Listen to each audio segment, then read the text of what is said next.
Es tā nevaru pie katras mašīnas pieiet klāt, ot šitā maksā tik un tik. Nu, protams, šitāds bembīts maksā 8015. gads, bet priekš 15. gada es skatījos Vācijā, ka brauca, tur galīgi nav pa tādām cenām, pat 15. gadi. Pat pieņemsim, ka es gribu pa piečuku nopirkt mašīnīt. Plus mīnus dārgāku es neko negribu, bet pa piečukiņu, ot, ko es varētu atrast pa piečuku kārbiņā, kas man iekritīs acīs, jo es visas mašīnas nenofilmēšu tāpatās un pirmo vietu nedabūšu. Toyotas esot stipras mašīnas, vai ne? Tu saproti, pat šitais apsēsties ir čiki, civiekāp, kuru maksā 8 pakas, vai ne? Elektriskie beņķi, kā viņi saka, kabinets afigenijas.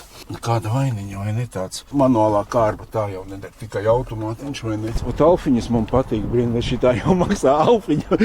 Tieši tā kā mana sieviņa saka, ot šitādu mašīnu es brauktu. Es saku, jā, tā ir pilnīgi jauna mašīna, vai ne? Šitā arī 25 pakas. Tu nost. Pat interesi pēc, ja vaļā iekāpšu apsēdīšos.